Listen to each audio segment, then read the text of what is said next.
So that shocked me because I had a daughter and I had to make a decision, am I going to join this group? And my 2 or 3 year old daughter now, am I going to have to leave her because they're asking me to go 100%? And it was, so I started to think more deeply, and it was a struggle. I went through panic attacks for a month or two, deciding to leave. I mean, literally getting up with cramps in my stomach. It wasn't easy physically and mentally to make that change. And that's probably why a lot of people don't bail out easily, because it is painful to change your mind, to go through cognitive dissonance. It's not easy. Ladies and gentlemen, I'm here with Joeseph Szimhart, and Joe is part of the series that I'm doing on cults, especially in the context of martial art cults, and to some extent, the cults of QAnon that are creating such massive problems, in my estimation, in modern society. And Joe's really interesting, and I came across his work. It was recommended by Matt Kirtley, who's been on the podcast, because Joe, you're a cult survivor, a cult expert, and are really, you've really written a lot and spoken a lot about this field. And your area of expertise is theosophy, which I'm coming to realize underlies a whole lot of new agey and kind of left-wing cultish thinking. So I'm really looking forward to this. How are you, and where are you right now? All right, yeah. Joe Szimhart here. I'm in southeastern Pennsylvania, and we're covered with snow, but otherwise things are going well. So I grew up around here. My family, Hungarian immigrants, settled in this area around 1951.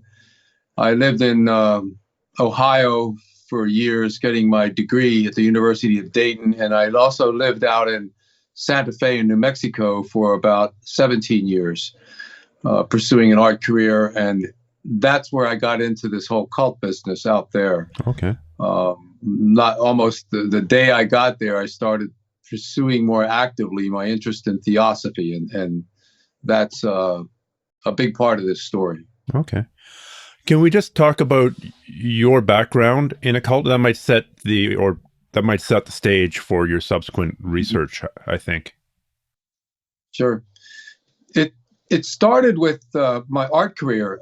A lot of the modern artists that I had admired early in my studies, Wassily Kandinsky wrote a book called a pamphlet called "The Spiritual in Art," and then there were people like Piet Mondrian and Franz Kupka and others had gotten into theosophy.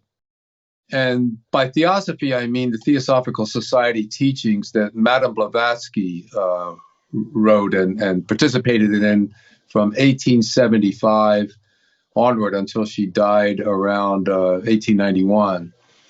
And the Theosophical Society claimed to be researching the basis behind all religions and knowledge of the human race, and that they purported that we were all brothers and sisters, but they used the word like a brotherhood. And they believed that they were in touch with a mysterious advanced group of masters that were still in the body, but could also travel out of the body, called Mahatmas, or the Great White Brotherhood.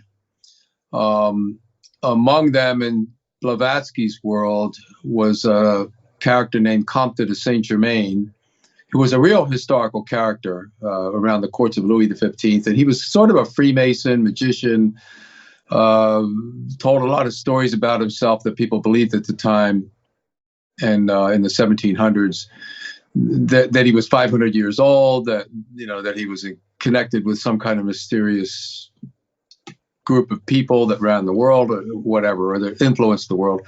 So Blavatsky claimed to be the amanuensis, or channel, for Saint Germain, another character called Jua Kul, Kuthumi, and Moria, and one she called the Old Man of the Hills.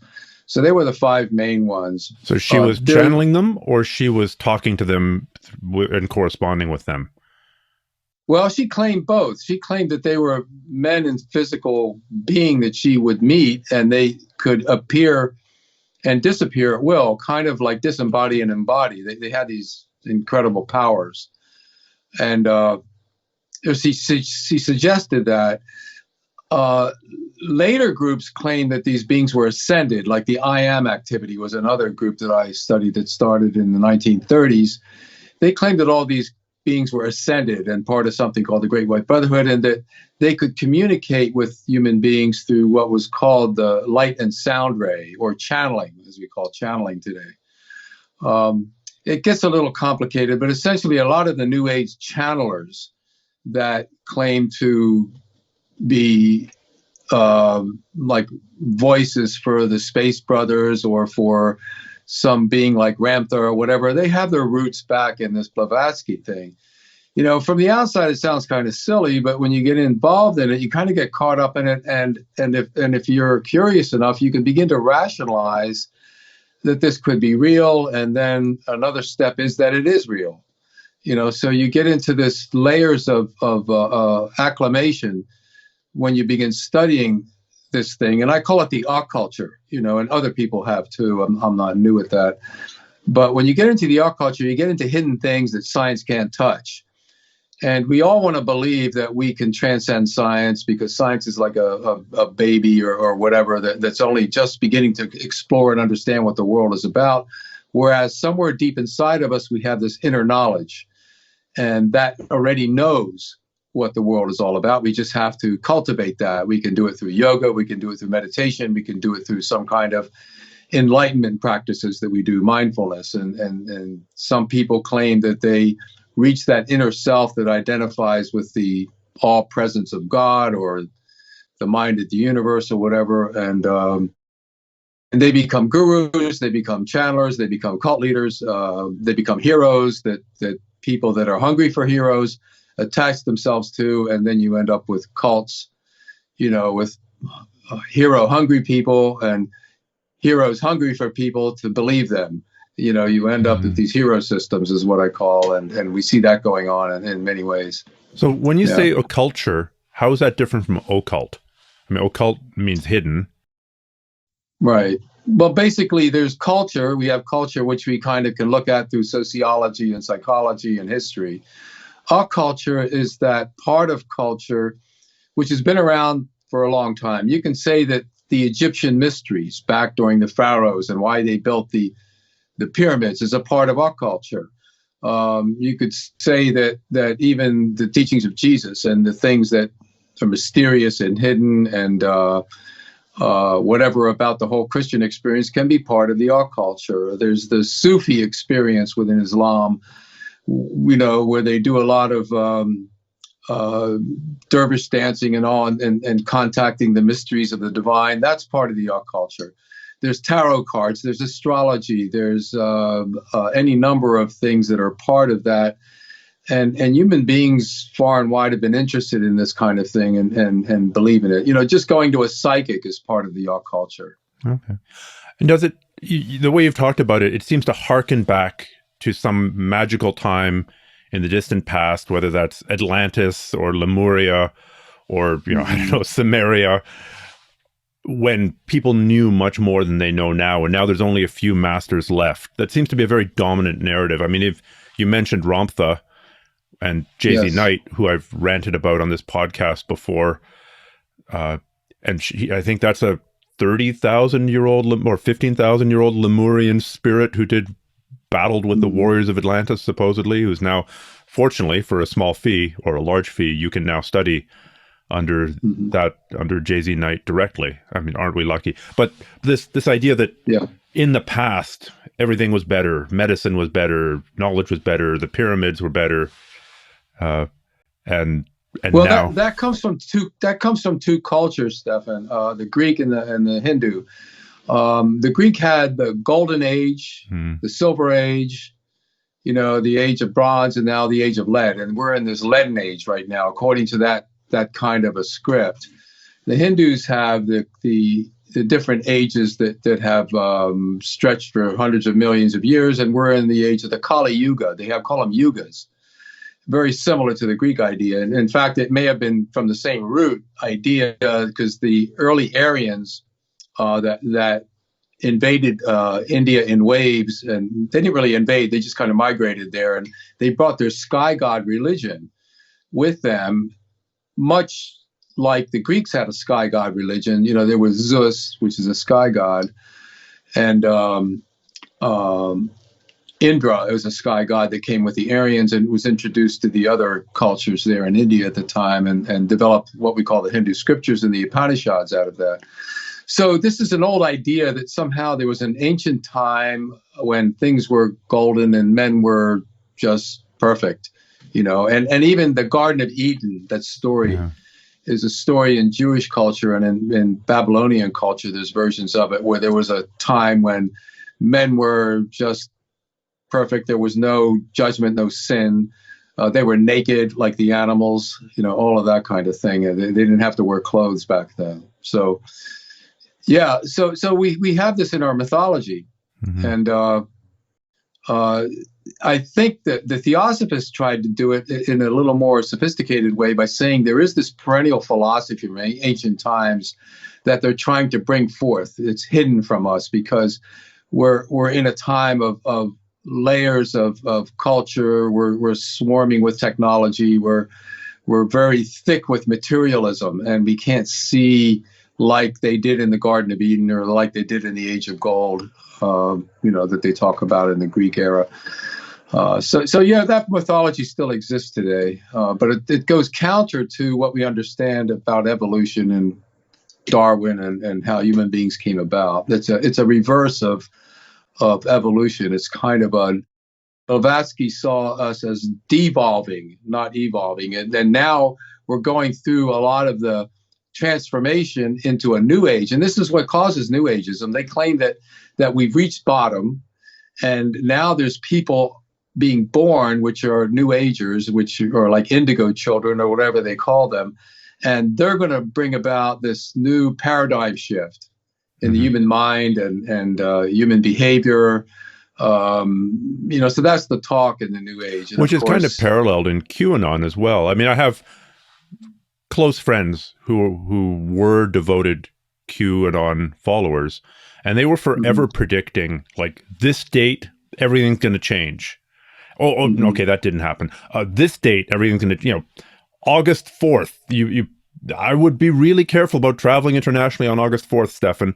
And of course, nothing happened. But the hint or the implication was that was the day that we would break through, and that all the Democrats would get beheaded or something, and then the pedophiles would be exposed, and now we would break through into the new age. So it's kind of that new ageism on the far right, that promise of returning to pure times.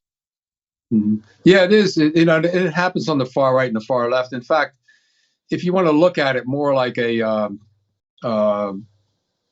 left and the right, I'm lecturing about this, by the way. I'm developing a lecture for something, and they have a narrative in QAnon going down the hole, and there's the white rabbit. There's an awful lot of stuff out of Alice in Wonderland in it, but they try to promote like the Matrix idea that you take the red pill and you go into this other world of exploration and knowledge. The reason QAnon took off is that it started as a live action role playing of sorts about politics in the world and the future and all of that. And then it became serious when somebody posted in 2017 that there was this Q character, and he was in government, and he's giving us information about what's really going on in the deep state. And that idea caught on like wildfire, and these Q drops started happening, and people began feeding into it and giving feedback. And of course, cult leaders need feedback from their members to know where they are going. They are not always in charge. Sometimes the group is in charge of the cult leader, and the cult leader merely mirrors, what their hero-hungry people were doing. So the hero mirrors that. And that's what keeps the hero in power. So it was kind of a game, I think, that whoever Q is or the people behind it were playing with these people. I don't know if Q was delusional or just manipulative or believed in this stuff, but who knows? That doesn't really matter because the whole thing is delusional in a way. Yeah. Well, it fits into the narrative again of the master, who's got this secret knowledge that he's sharing. But let's dive into the left, the conspiracy on the left and the right, and the sort of cult-like thinking on the left and the right after. But let's first talk about Blavatsky and Theosophy, and maybe tell people why this is important. I mean, I've done a little bit of research about this in the last 6 months, and I'm convinced it's actually really very important. And it's affected so many strains of thought. But can we just start with the source? This Madame Blavatsky. Madame Blavatsky. Yeah, she was born to a relatively well-placed family as Helena von Hahn. Her father was a military man and a leader in the military in the Ukraine area. She spoke Russian growing up. She was her mother was very sophisticated, was a writer, wrote under a male pen name because females couldn't publish back in those days, at least not easily.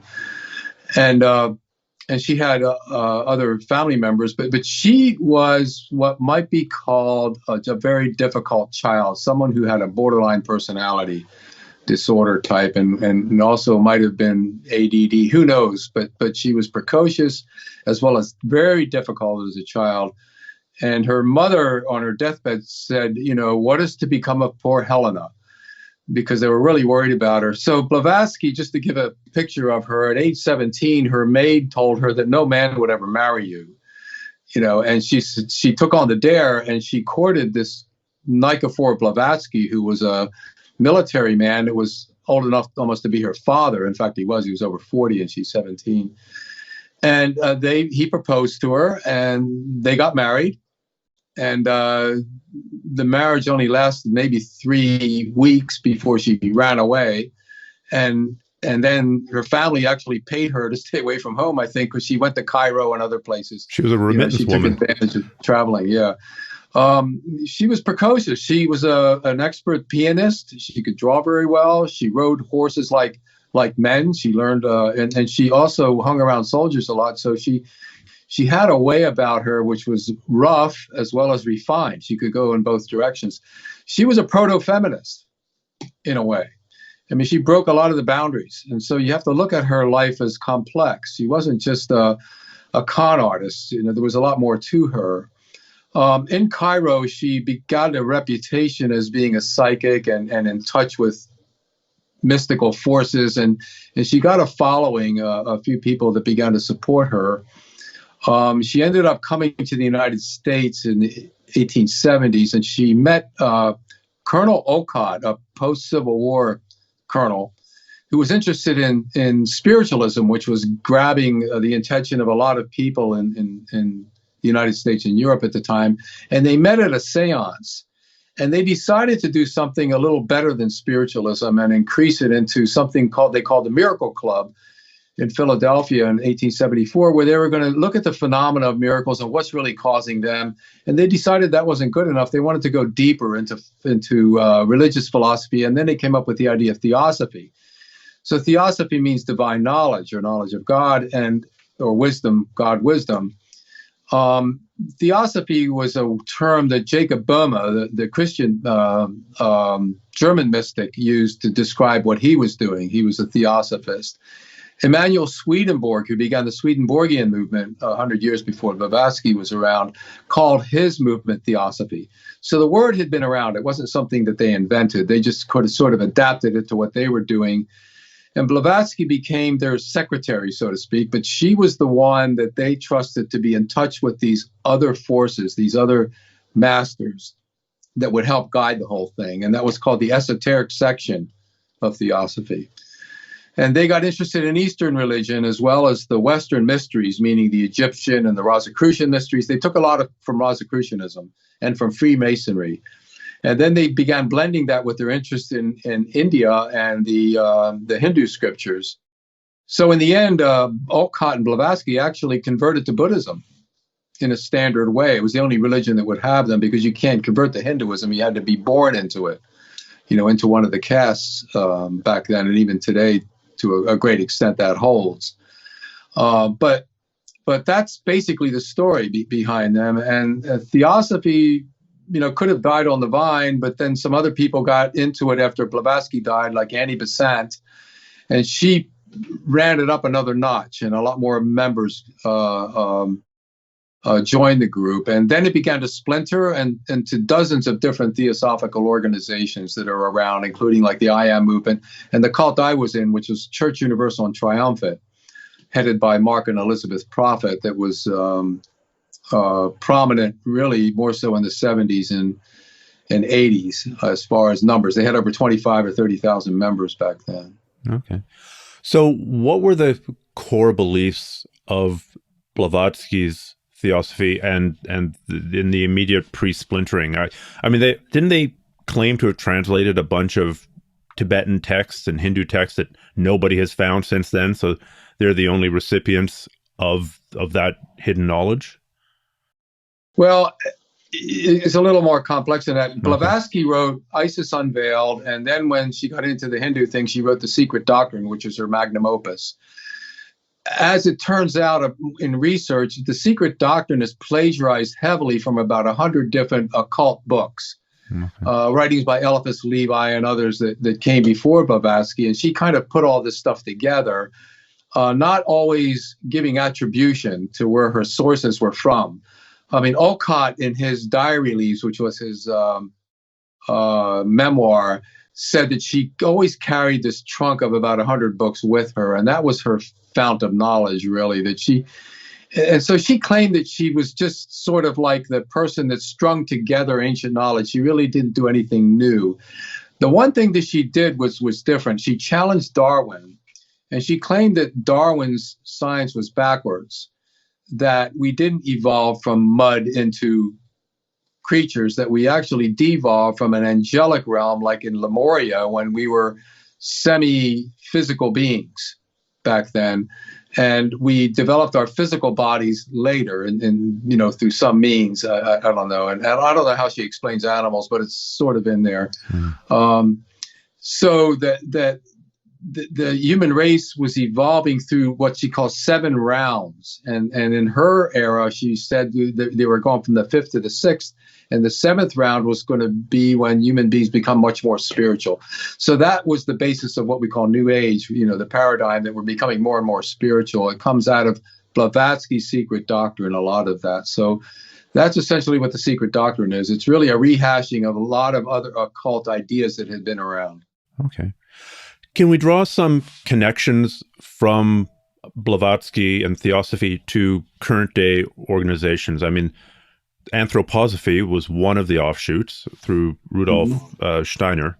And that's a personal connection because my mom was raised in a Steiner school in Switzerland.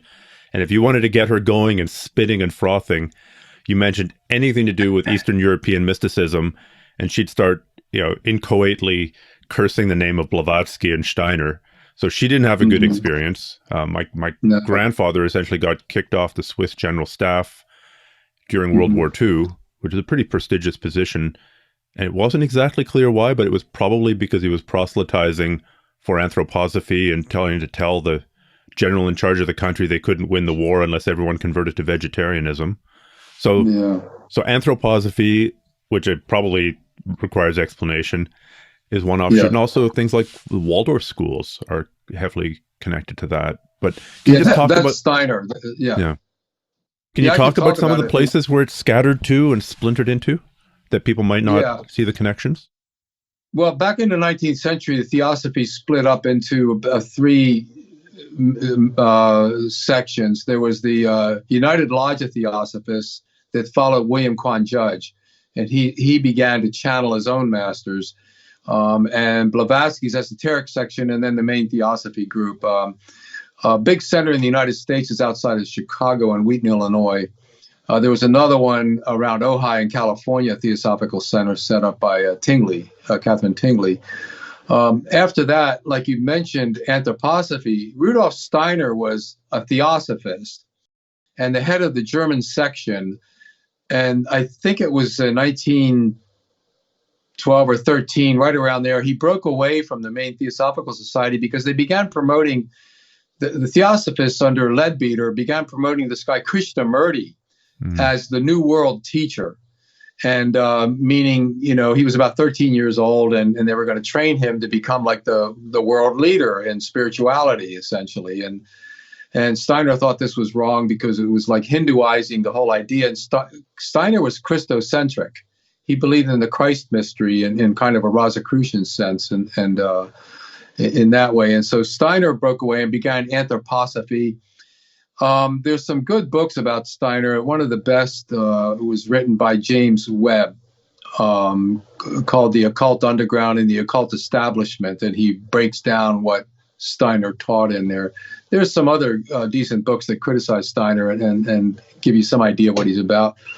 But essentially, Steiner tried to create a complete system. He wanted to do farming, biodynamic farming he developed, where you can invoke fairies and gnomes and plant by the moon and do all this stuff, which is part of the art culture, in order to improve farming. Well, there's still people today doing biodynamic farming, but it's not any more successful than anything else. You go to a farmer's market, you see regular, you see organic, and then you see biodynamic. And so there's a connection right there. Yeah. So he influenced a lot of New Age farming, if you want to call it that, where you can still invoke spirits. Like the Findhorn community comes sort of out of that Steiner idea that you can invoke spirits. Findhorn is up in northern England, and there's a long history behind that area of New Age community up there. It began, I believe, in the 70s or whatever, 80s. I don't want to get into that because that's a whole other story in itself, but it's part of this art culture thing, and it comes out of that Steiner stuff.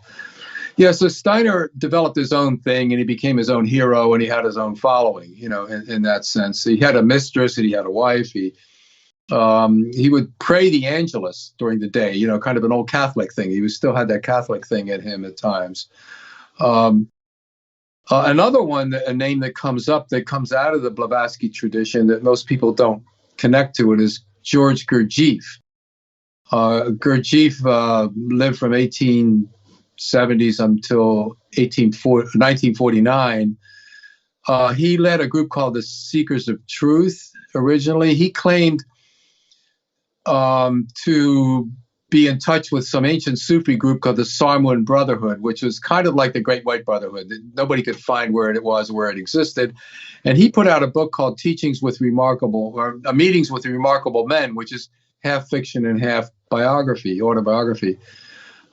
He started something called the Fourth Way schools. And there's a lot of that going on in the art culture right now. It's been around. There's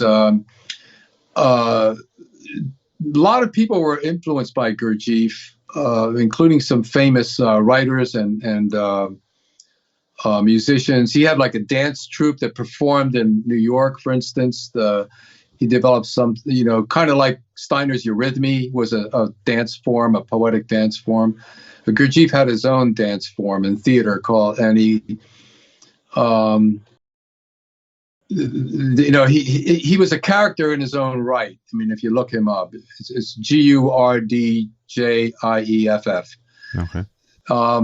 Anyway, there's dozens of others. The I Am organization in the 30s, again, claimed to take up the Blavatsky thing and channel ascended masters. And there was a number of other groups that are out there right now. I mean, I could go on. It's just, there's dozens of them if you start looking for this. Okay. So I don't know. I hope that helps. I think it does. What would you say when you're out there and you're watching people in the world and you're watching people online talking, about new agey type stuff? What makes you suspect, like, I wonder if there's a tie here back to Theosophy? What are some of the tells that this is somehow connected? Is there like a I don't know, an Alcoholics Anonymous checklist? If you talk about ascended masters, or if you talk about this, or if you answered yes to 7 or more of these questions, you might be connected to Theosophy. What's your tell list? Well, it's anyone that's channeling a spirit, you can go back to spiritualism and Theosophy and connect it to those roots, because that's essentially what influenced what we have today. The other big influence in the New Age, and I'm talking about right-wing and left-wing New Age here, is something called New Thought, which developed in the 19th century. A fellow named Phineas Quimby studied mesmerism, and it was, mesmerism is another thing that you can look at here. But Phineas Quimby looked at mesmerism, and he developed an idea that he thought that he could help people cure things by helping them shift the way their mind works, to look at things more positively, to not believe in the illness that they have, and that would help them to get over the problem. And he called it Christian Science. Right. In one of his lectures. Now, Mary Baker Eddy, who developed Christian Science, came to him for a healing, and her back felt a lot better after a session or two with Quimby. So what Quimby was doing essentially, if you look at it, was doing suggestion and autosuggestion, which hypnotists use all the time, which works on a lot of psychosomatic illnesses. You can suggest away things in different ways. Like you might feel miserable, let's say with a cold, and suddenly a crisis happens in your family. Your daughter is out there and her car breaks down and it's raining like hell, and you get in your car and you forget about your damn cold, and you get out there and you do all this stuff for a few hours that if that crisis didn't happen, you would be laying in bed, right? So that's a form of autosuggestion due to circumstance. Well, Quimby, kind of got into this thing, and he called it Christian Science, meaning that if you could put on the perfection of the mind of Christ, that all this illness and ill fortune would leave you, meaning that you would attract wealth, you would attract health. In fact, death isn't real. Even Christian Science to this day won't go to funerals. They don't publish obituaries because they don't think that death is real. Yeah. They won't even take blood transfusions. You live eternally in Christ. You always live eternally in Christ if you believe it. So that's basically their religion. It's falling apart, of course, but in terms of numbers. That's New Thought, and so the New Thought movement began to spawn all these ideas of affirmations, of doing affirmations, and then doing decrees, to kind of will the world into your positive frame of mind. Our recent president grew up with a New Thought kind of a religion, under his father, who was influenced by I forget his name now, but anyway. The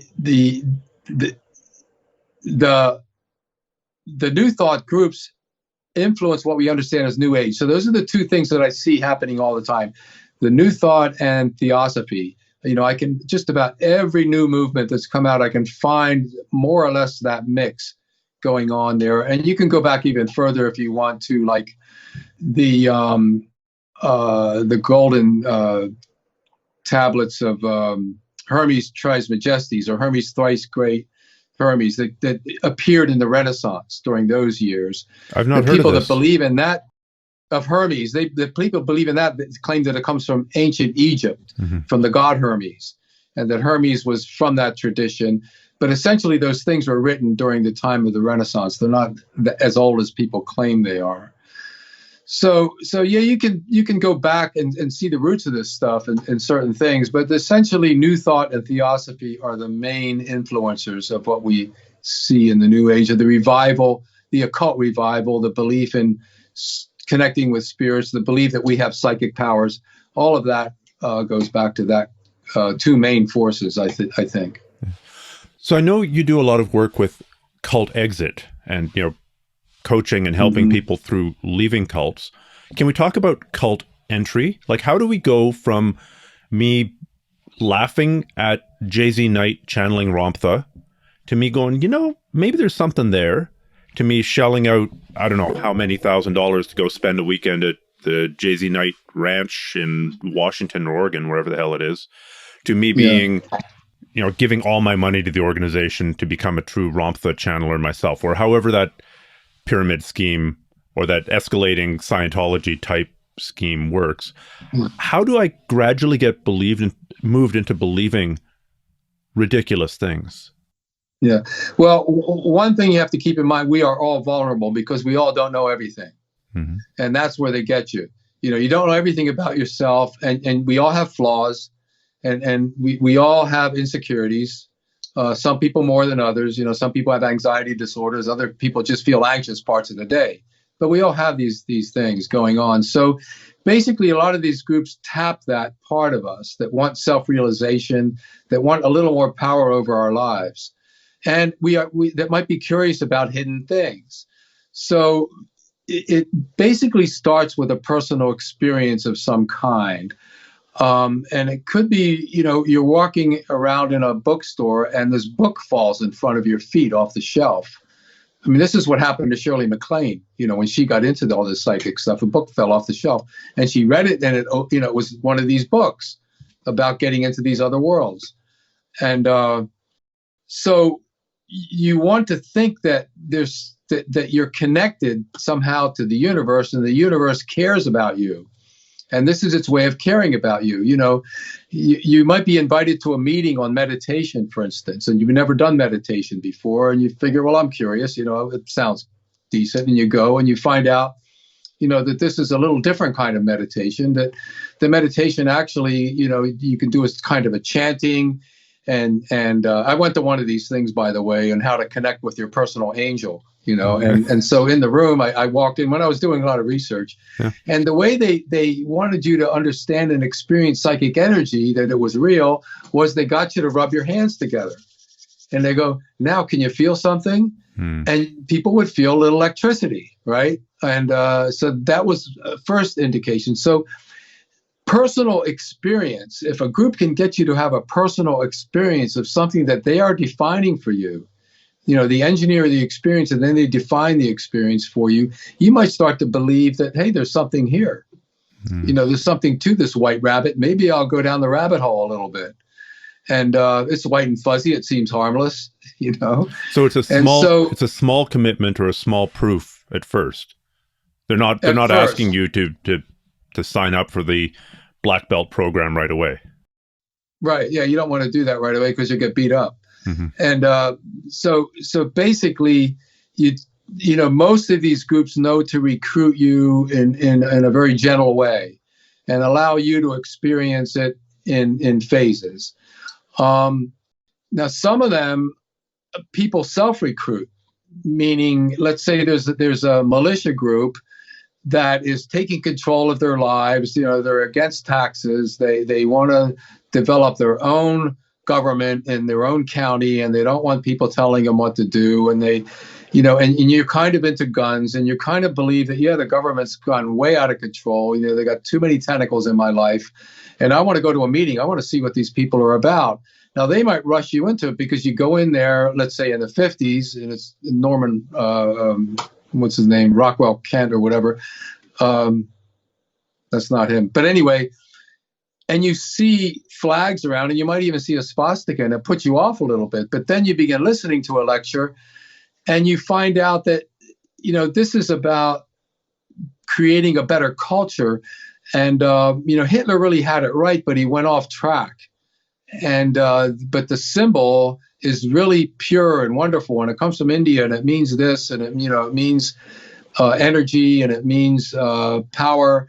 It's not evil. And so you listen to that lecture, and you begin to think, well, they're saying a lot of the things I like, and you begin to feel the energy in the room of other people feeling very positive about it, how it changed their life, and so you're willing to go to the next step. So what you're telling yourself is, I'm not a stupid person, and I'm not doing something stupid. And by doing that mantra, you invite yourself further and further into the group, and the group mirrors that back to you, saying, you're not a stupid person, you're not doing something stupid, and as a result, it's like a dance.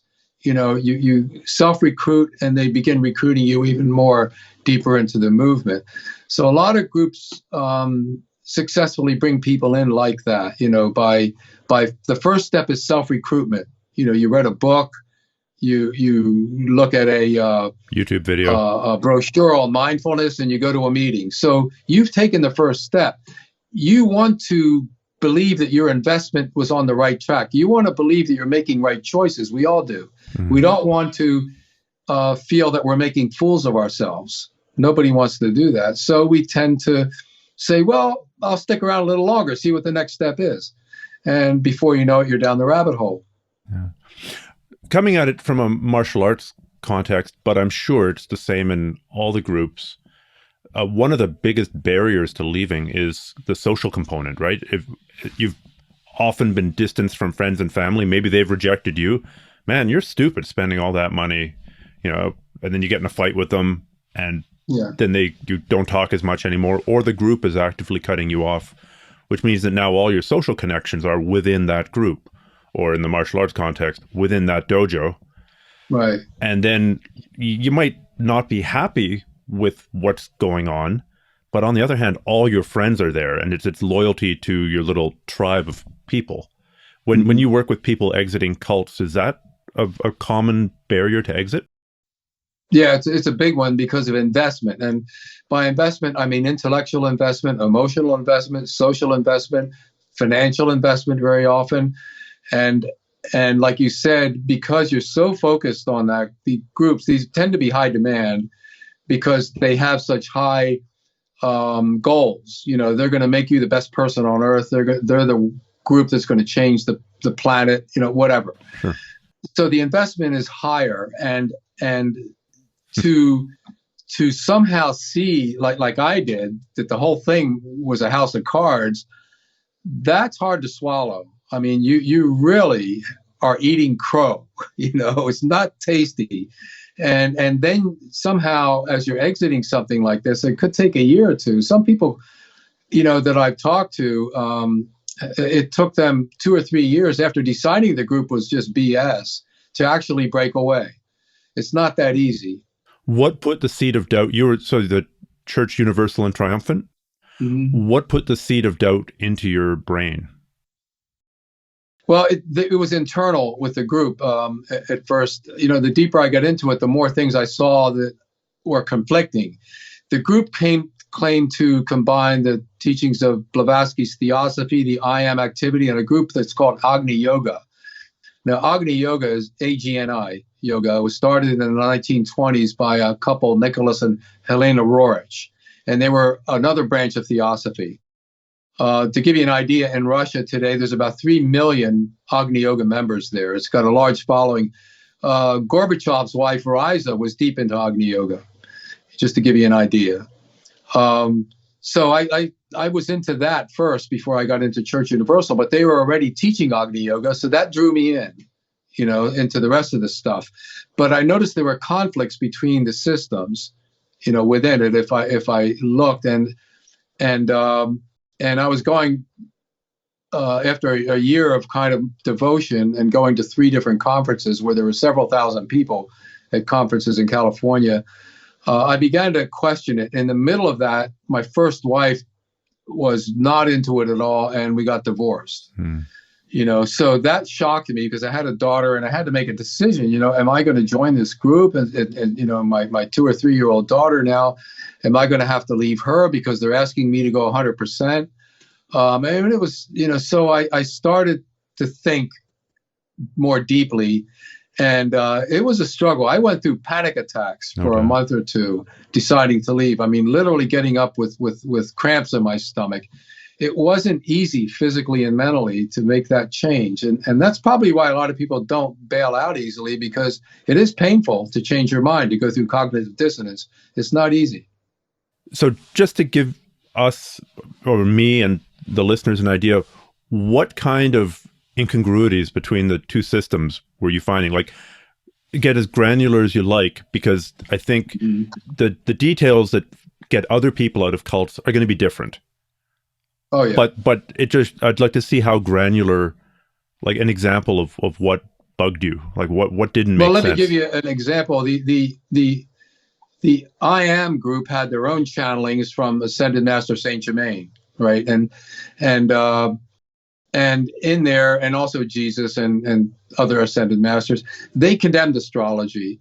Church Universal and Triumphant took up all that, channeling Saint Germain, channeling Jesus, channeling Buddha, channeling any number of angels and mythological heroes, and they started a version of astrology called the Cosmic Clock, and they kind of pushed a form of astrology. So there was a conflict between the two groups. The same Ascended Masters suddenly, you know, the color thing. I was an artist, you know, and there were certain colors that were sacred that you were supposed to wear on your body, like pink and rose color, blue, green, white, yellow were sacred colors.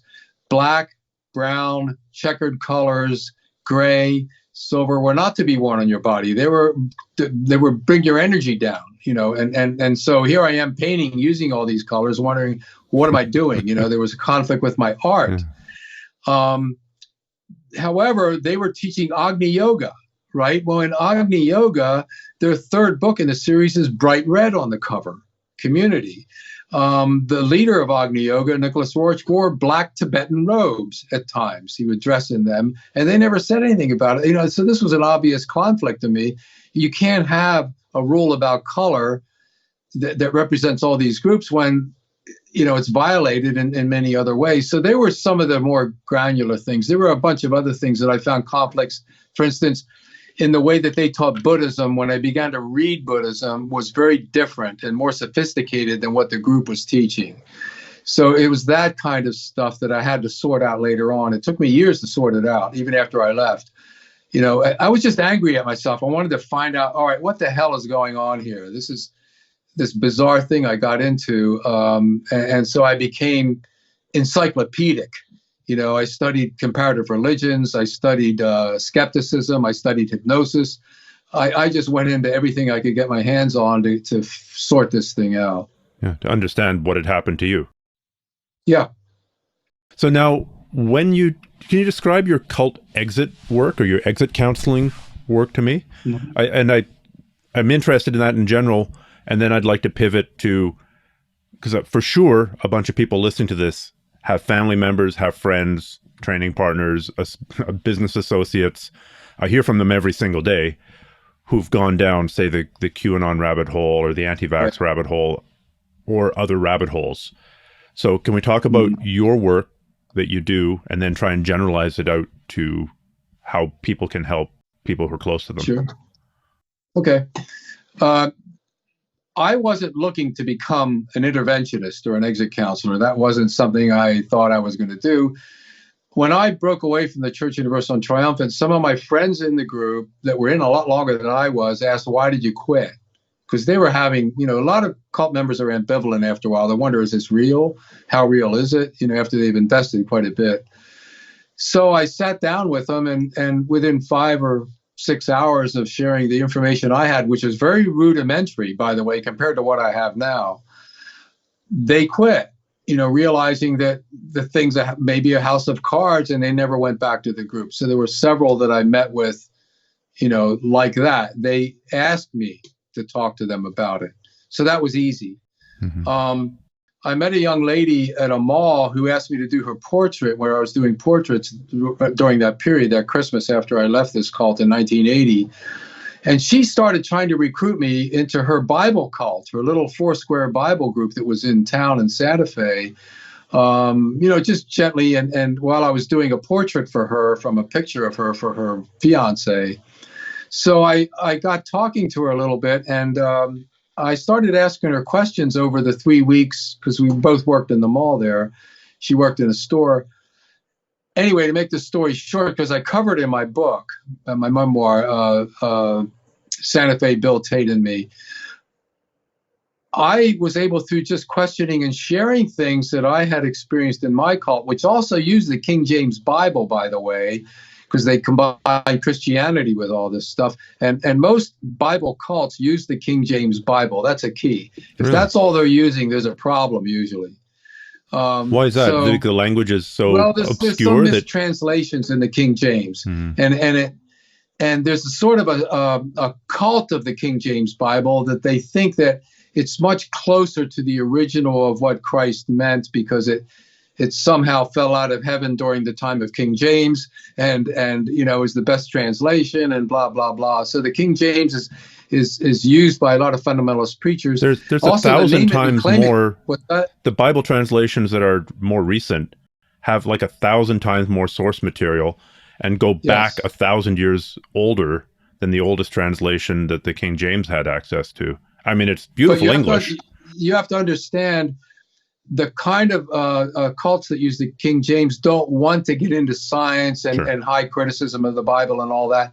They want to keep it simple, direct experience of God through that book and through the preacher and through your personal experience. That's what they want. And that's where the social engineering takes place. So if they keep the book simple or simpler, it's easier to control the people that believe in it as a sacred object, rather than just a religious text that you can use in many different ways. So what happened was with me, I began to lecture about this in Santa Fe, and I even asked cult members to come to my lectures, at the library and to get feedback, because I was learning from people challenging me. I got to know some people in Santa Fe that wanted to start a help group. They call themselves Center for Christian Information, but there was some secular aspects to it. So I volunteered to be their chairman. And then I began to go to national cult awareness network meetings and networking with people nationally that were interested in helping people to expose cults and helping people recovery from cults. There were exit counselors and deprogrammers out there that heard about me in 1985. And they began to ask me, can you come on cases with us? We need someone that knows something about Theosophy or knows something about the Church Universal or something else they knew I knew. And I started, I'll try that out. And I started going, and then my reputation grew, and I started getting more and more calls. And so by the end of 1986, it became a full-time job to travel around doing these interventions, because there weren't that many people skilled at it. And I was knowledgeable in a different way than a lot of the other people were. The lot of the groups they were doing, like the Moonies and the Divine Light Mission and the Hare Krishna and all of those were out there. But then there was also a lot of these New Age groups that were much more diverse and maybe even sophisticated in a different way that I had a better handle on. So I was called in to help with those cases. And I made a living doing that internationally for about 12 years. Wow. That must be exhausting. It's tough work, and there's hardly anybody doing it anymore. And in that way, where you travel and do interventions, it's very difficult now with these smartphone things that we have. People carry them around, and you need people's undivided attention. You can't have them calling the group, and saying, hey, there's this guy here my parents want me to talk to. Can you look him up for me? And they look up all this stuff, and then they'd say, get out of there. He's a deprogrammer. He's gonna brainwash you into his way of thinking. And and so it's a lot less easy to get rapport with someone during an intervention like I used to do. Okay.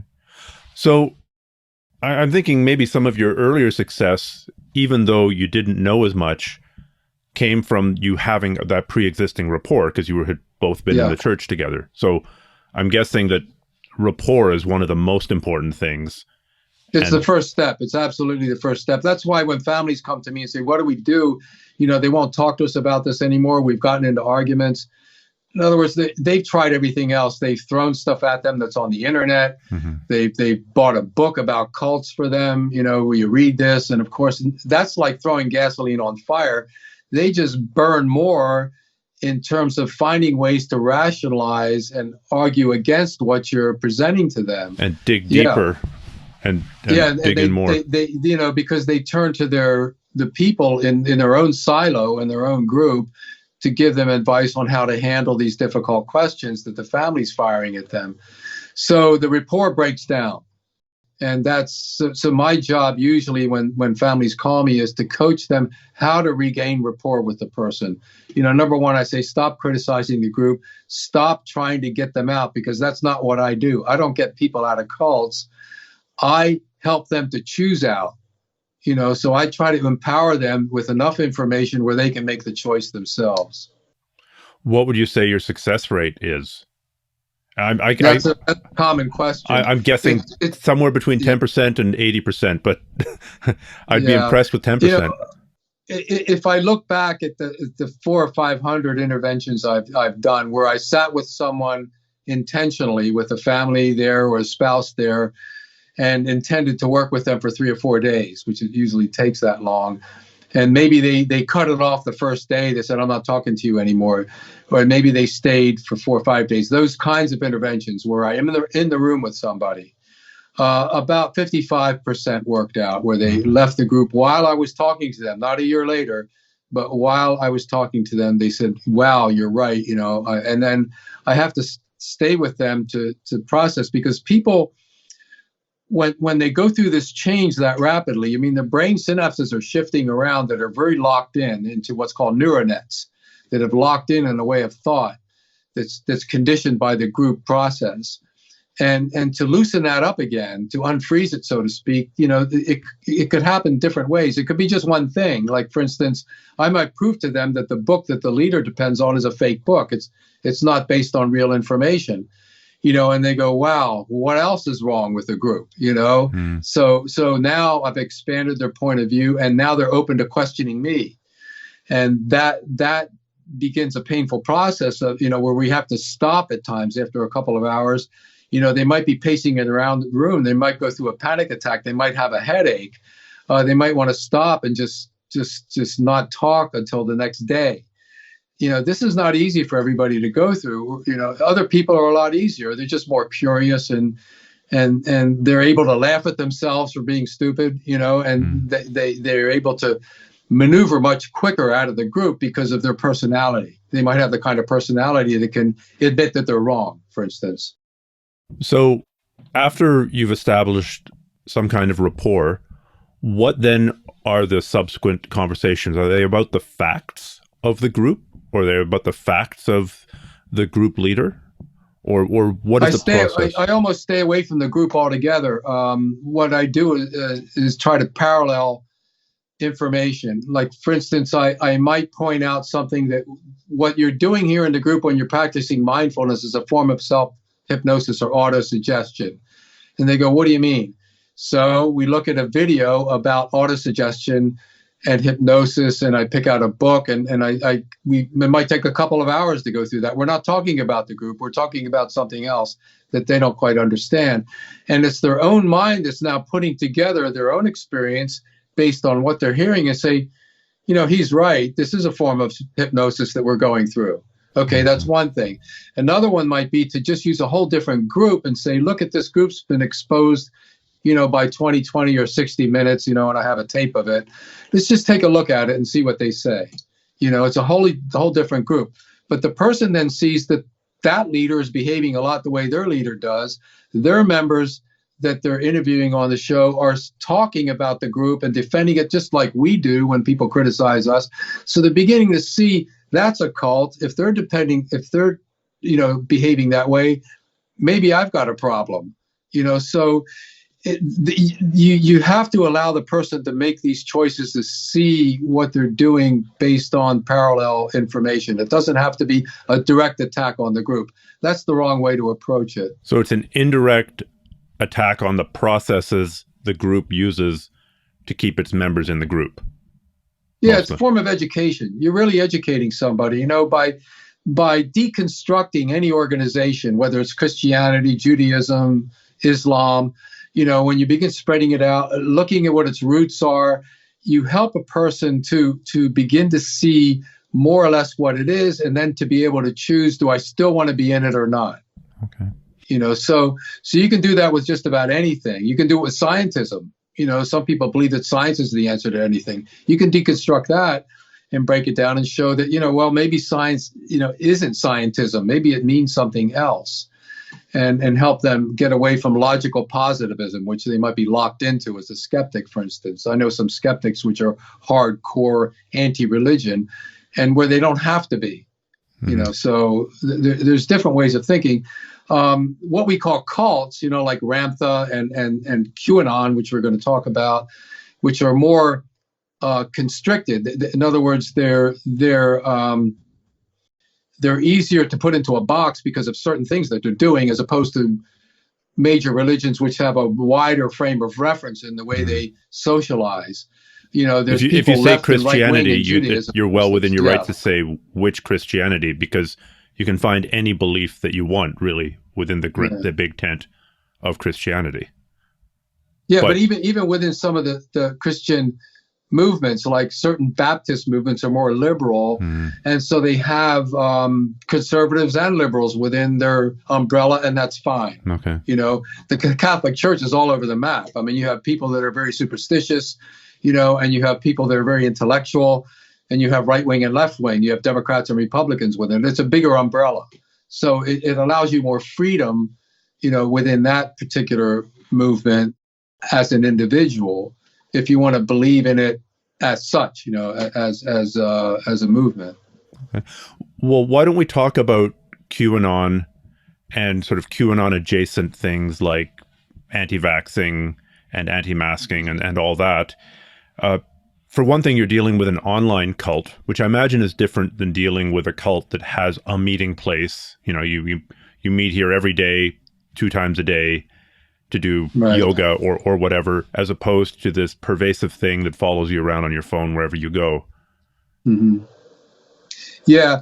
One of the things about QAnon that makes it so attractive to people is that the interaction with what you're doing on the computer gives you a mission, and that's the key to why it's so attractive. People don't want to just sit there and be passive content absorbers. They want to add something to it. People want to speak up and be change agents.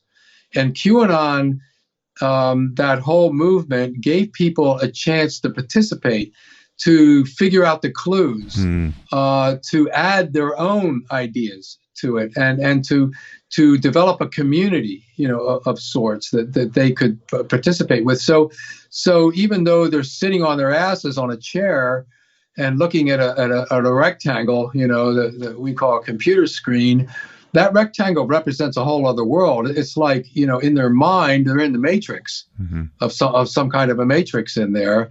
And just like in the movie, the guy just took a pill and he's in this dream world, which is real. Mm-hmm. It's a real dream world. He's doing things. He's exercising his will. So QAnon gets people to exercise their will. They're choosing things. They're typing. They're figuring things out. It's exciting. Their adrenaline gets going. You mean they're trying to? Then the other, go ahead. Yeah. So when you say doing things like trying to decode the latest Q drop, or trying to see if the vowels in the name of President Biden's dog correspond to the vowels in the word, I don't know, pedophile or something. Mm-hmm. So they like an active mystery, like a Where's Waldo kind of search. Yeah. So one writer I that wrote for the Atlantic, described this as like that, a mission, something to do. But what's happening is the whoever's manipulating Q seems to understand, either instinctively or purposely, that we tend to want to see things in patterns. We want to put things together. If you're a hunter and you're out in the forest, you see things in patterns. You hear noises, you smell things, you have footprints, you understand that there's a certain kind of deer in the area, and so you focus on that, and all of those senses and patterns are coming together, to when you finally see your target, you find it and then you aim and shoot. But when it comes to this occult world, the hidden world, we tend to see things in patterns. We put things together. We find coincidences in life. Everybody likes this idea that my wife and I do this sometimes. One time we bought the same anniversary card for each other. These weird coincidences come up, and Carl Jung called those things synchronicity. And he felt that they were in some kind of collective unconscious, that we were all connected somehow in there through these archetypes that he called them. Now his theory is bogus in some ways. You can deconstruct it and it falls apart. But people want to think that way. They want to think that there's some psychic interconnection, kind of like gamblers, like, this is my lucky day and I'm going to hit it, and they believe they can see the future. And in a sense, this sense that we can psychically tap into another world is what Q taps into. Most people are superstitious that way to some degree or another, and some are really, base their whole life on that. And they like coincidences. They think, God sent me a message, or my angel is watching over me. I didn't turn down that street and there was a big accident. Yeah. Something in me knew not to do that. Yeah. So that's the impulse. That's the impulse that keeps Q going. I think you're onto something, or you brought something up here that's really valuable. This desire to see patterns, and some people, some of the hardest core Q followers that I know have previously admitted that I guess I just like to see patterns in things. And the human mind is a wonderful pattern maker. We see, I don't know, I dated a redhead and she was crazy, and then a friend of mine dated a redhead and she was crazy. Therefore, I conclude with my primitive hominid brain that all redheads are crazy.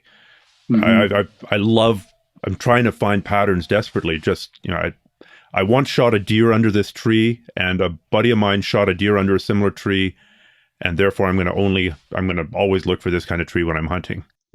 Yeah, but you look at baseball players, they tend to be very superstitious. They wear a certain kind of necklace. They do certain routines. They listen to certain music or whatever it is that makes them tune in. Athletes have a high rate of superstition about how to go about, their rituals before a game. The queen of the occult arts, astrology, is full of this. They put patterns up in the sky, and these patterns are talking to us and influencing us, and they reflect our character, and they reflect our future, and they reflect our past. And, I studied astrology, and I knew how to cast a horoscope, to put it all together. And I lived with a woman that was an astrologer, so she taught me how to do it. And, I sort of was looking if it was real or not, and then it kind of fell apart when I started really looking into it. So what I decided after studying it was that an astrologer, if they know what they're doing, is never wrong.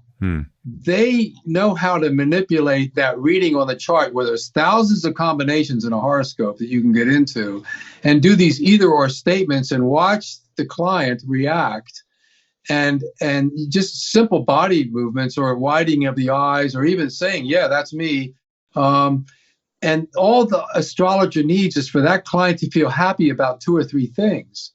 The rest of it can be all wrong. But if they can do that, if they can get an agreement, then they're successful. They're going to get paid, even though astrology is all bullshit. It's really nothing there except patterns that help a person to reflect themselves. And these are fake mirrors, really, in astrology. I can see that more often than not, they're wrong. I can see that you're a very public person, and at the same time, you're also very private. Oh my God, exactly. That's so insightful. There you go. Or your Saturn return is coming, and something should have happened to you at this point when you were 26 or 29 years old, and you start thinking and you can't think of anything. It was like a normal year, and then they look again and they go, well, it looks like the reason for that is that karma has already been taken care of by this passage with Pluto past, the house. And in other words, there's an explanation for everything right and wrong about your life in astrology, if the astrologer is skilled enough to do that. They just have to be really good snake oil salesmen. That's all they have to be. And they can get paid quite a bit of money. Some wealthy people will pay thousands of dollars for an astrology reading. Yeah. Well, there was that famous case in the last 10 years of the astrologer who convinced the guy that he could bring back his dead girlfriend by building a bridge of gold. It was like hundreds of thousands. The guy was an internet millionaire, and he got bilked for, I want to say $1 million over the course of multiple years. That's not surprising. And then the girl died. And then the girl died. No, it was a girl he'd split up with. And the astrologer was going to bring her back. And then the girl physically died. And then the astrologer said, good news, though, she's been reincarnated in this other woman, but I'm going to need a whole lot more actual physical gold to build a spiritual bridge between you and this woman who has no idea that you exist. So it's a great example of that, being able to take anything in stride and continue the scam. Once you're in that world, you're under the illusion of choice. You think you're making choices, well, I agree with that. I don't agree with that. But the fact that you're even in that world of astrology means you're already duped. You haven't figured it out.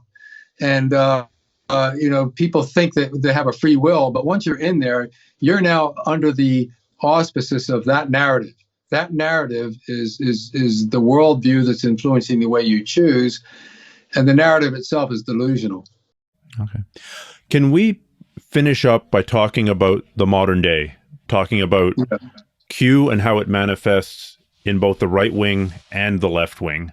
Because I don't think it's just a militant right wing thing. The guys on the Conspirituality podcast, a couple of whom I've had on this show, have done a really good job of fleshing out how it interacts with yoga and the New Age and you know, woo-woo mysticism as well. But I'd love to hear your take on it.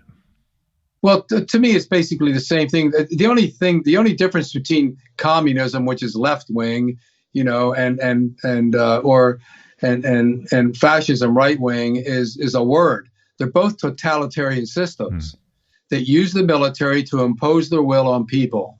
You know, so whether it's Mao Zedong or Adolf Hitler or Franco, same animal, different name, basically.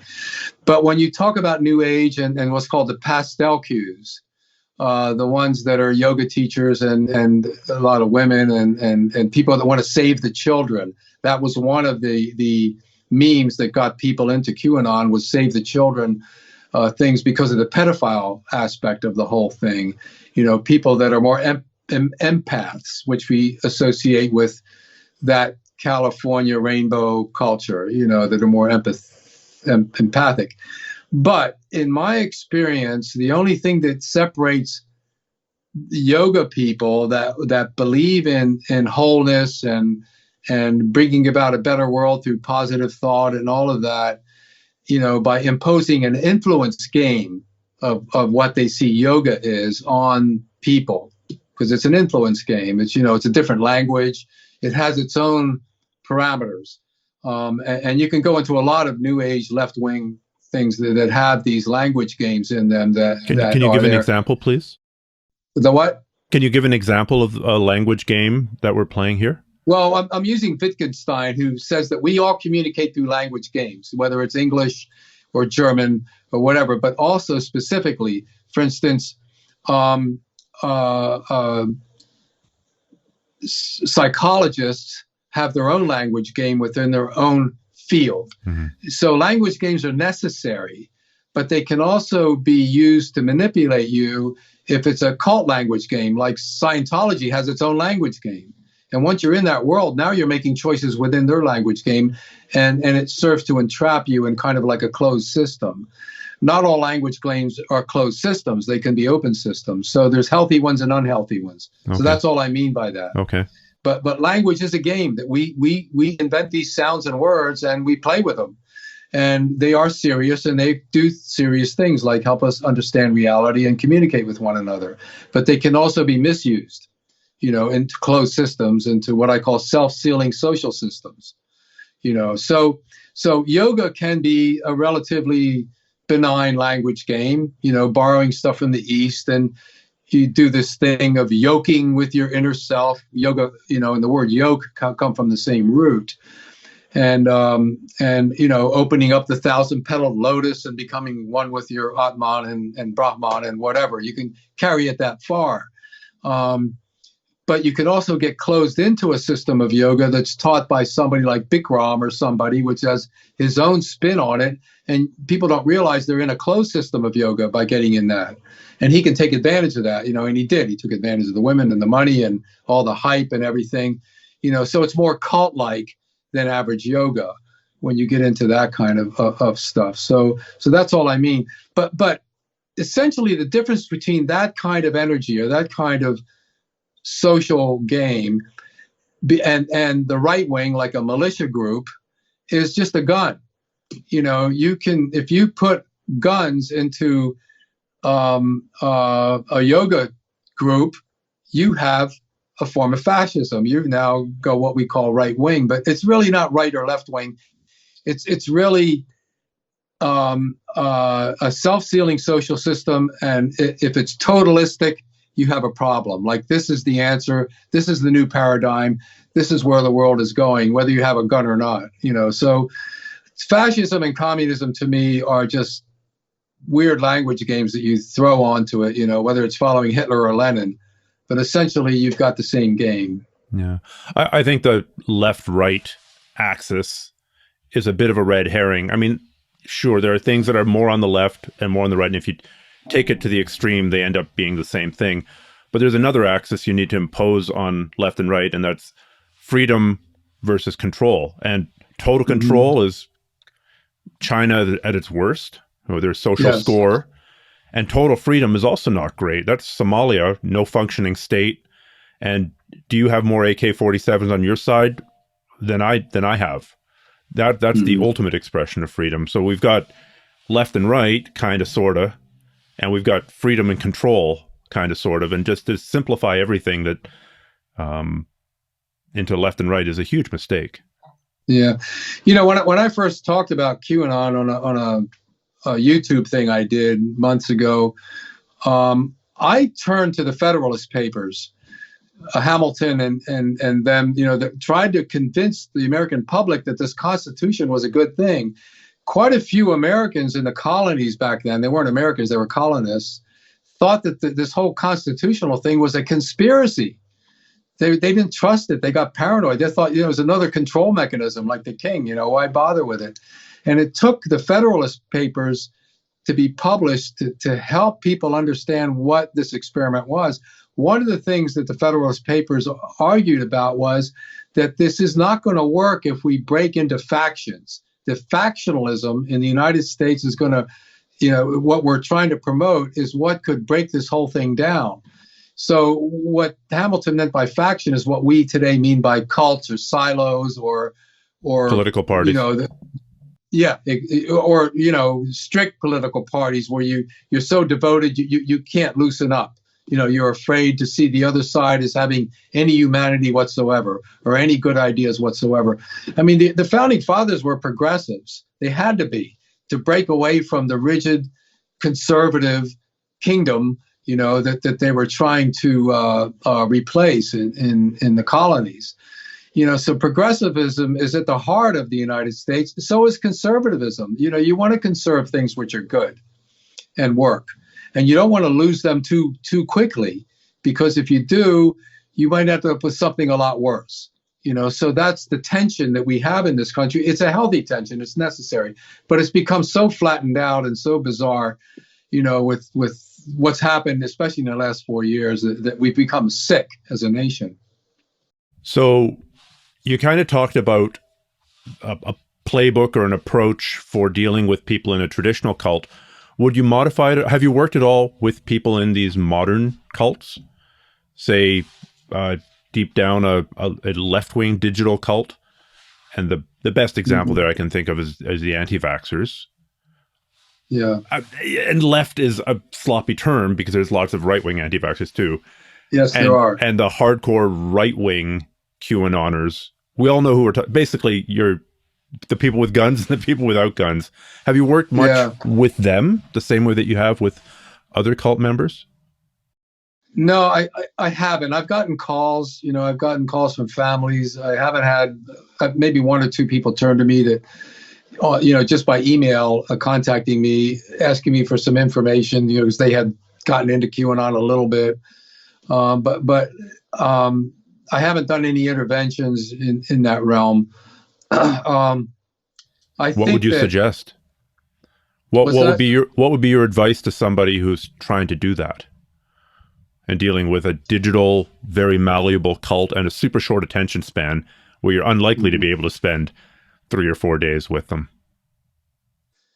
Yeah, you know, again, you almost have to use the medium. Like Marshall McLuhan said, the medium is the massage. It's what gives you the experience, the feeling of what, you know, what you're involved with. And so everybody's attracted to this medium now. So you might have to put them in touch with certain YouTube skeptics that show that this anti-vax thing, you know, isn't based in reality. It's not scientifically supported. Yeah, there are some things wrong with vaccines, but here's the science, you know. So if you can get someone to move in that direction, at least say, you know, I'll listen to you. I'll look at what you have to say for an hour if you listen to what I have to say for an hour. And that can work, you know, with a number of people. It can loosen up their psychological closure around vaccines, for instance. To look at the history of it. I mean, it's miraculous what's been done with that kind of science. Yeah. Have you had polio lately? Right. Yeah. I Smallpox. Yeah.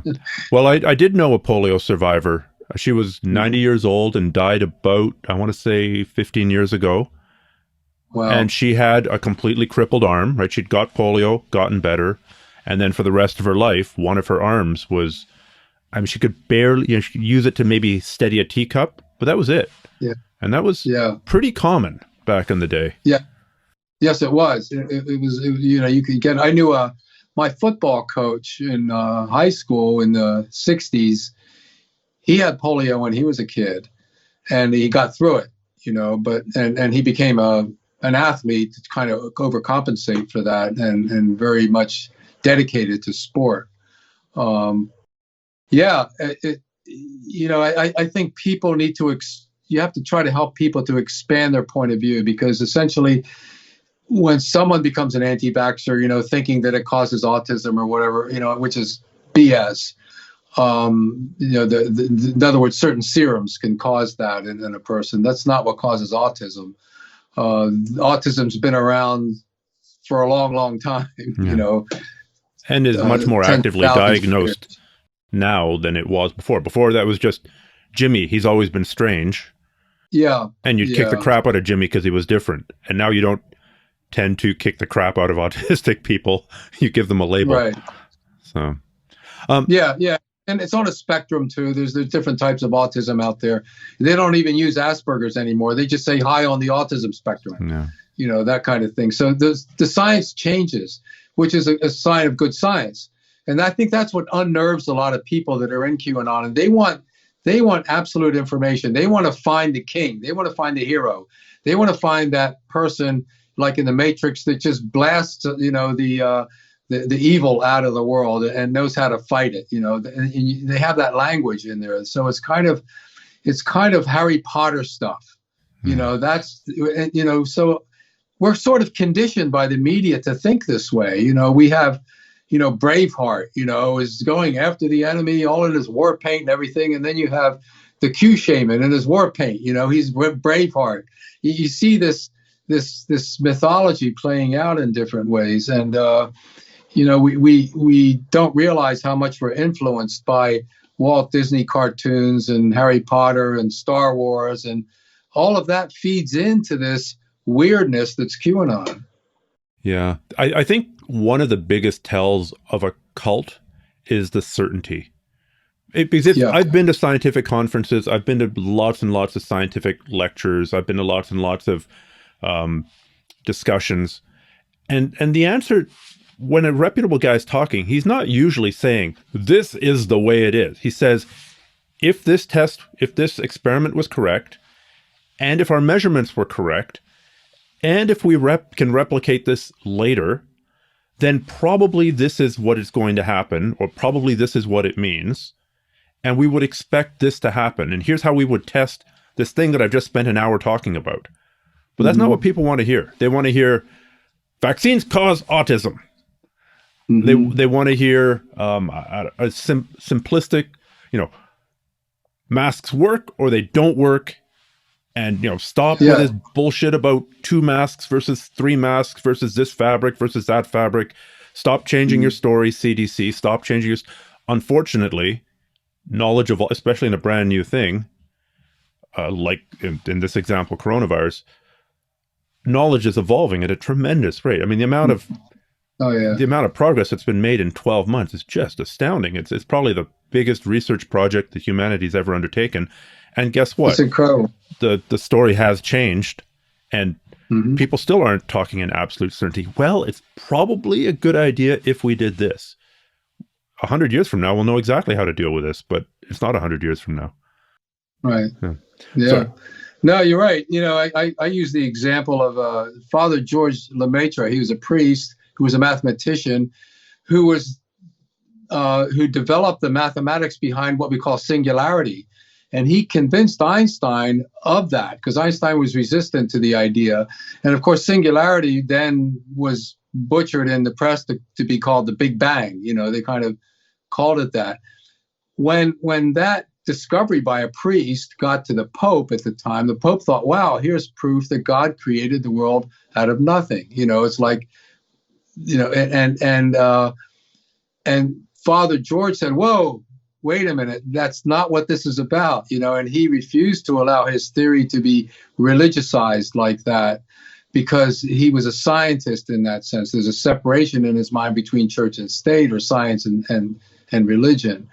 So, there's an example of someone, if you look at his story, who sticks with the science, understands what it is, made a big mark in scientific history, yet was humble enough and knew enough to keep it separate from superstitious thinking or religious thinking and religious models. He understood the difference, and that's what's missing a lot with people. They confuse this idea of like the Bible is inerrant. That's a crazy idea. Now you can impose that on it, but that's not what it is.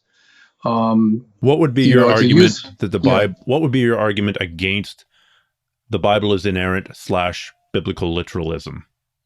That this is exactly what happened, and that the Earth was created in 4004 BC at 9 o'clock in the morning. How would you deconstruct that? And we're really going down a rabbit hole here, but I don't care. No, I know. That's two different paradigms, that it's literal, and even literalists have problems with them, and they admit that there's a lot of metaphors in there that you can't literalize, so that even falls apart on its face within that culture of literalists that believed there was a real Noah's Ark and you really put all the animals on there. And as far as it being inerrant, that's a broader question, that if you keep looking, you can find the truth in the Bible. The Bible wasn't written to be inerrant. It was written as a record. It was the word of God according to men and according to prophets. And God is not well defined in the Bible. It's defined all kinds of ways. In fact, if you look at the original I am that I am, it was a mystery. You weren't even allowed to pronounce the word, the tetragrammaton that represented it, because it was considered something that was unapproachable by man. And so they had different language to approach God, those early priests in the ancient Hebrew culture.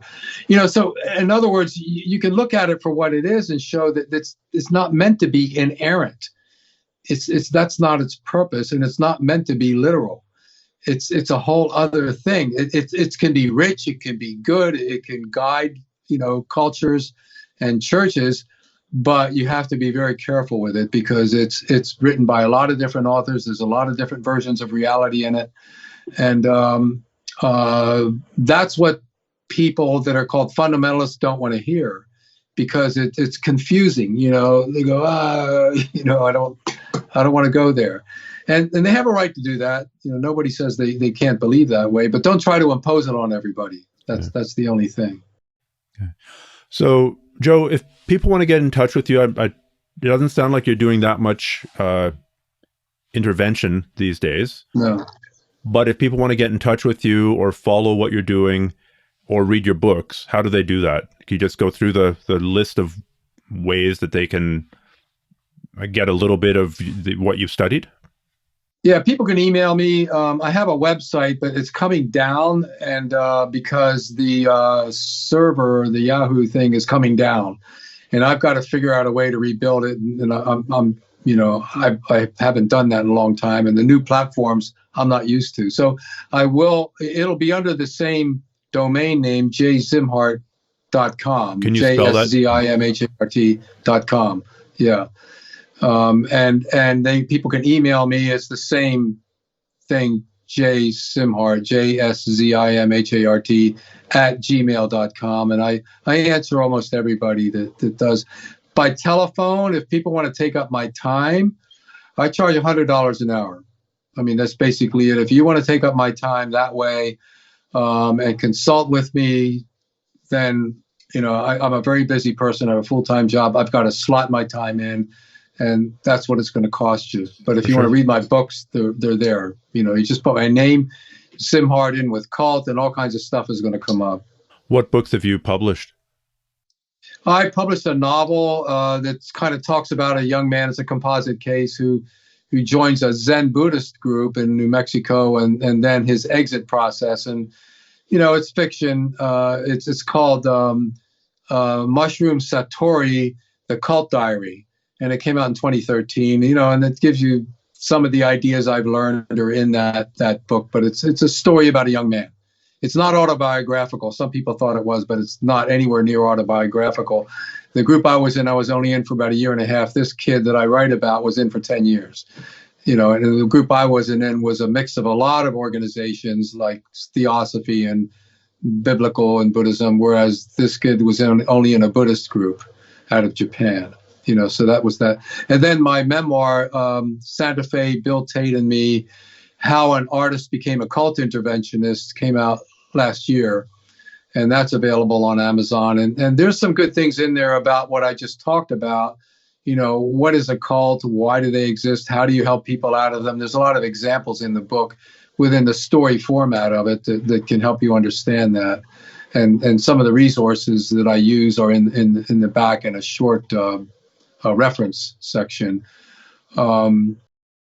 I've done some YouTube stuff. I have a channel. It's not real sophisticated, but they're anywhere from 8 to 12 minutes long. I talk about some of this stuff, and I'm developing that as I go along. As I learn to use that medium. I'm not great at it, but yeah. I look forward to your TikTok channel coming soon, where you do little dances while explaining the cultic processes. No, not at my age. I don't think I'm going there, but who knows? Well, thank you so much, Joe. That was really interesting for me, and I know there's a lot of people who are really interested in this topic right now. So I think we've done a fair bit to help raise awareness of it, and maybe even give people a few pieces of the puzzle for extracting themselves or extracting others from Crazy Town. It's about education. Yep, you got to stop and think and move on. Yeah, keep working it. Thank you. Good to talk to you, Stephan. Thanks so much, Joe.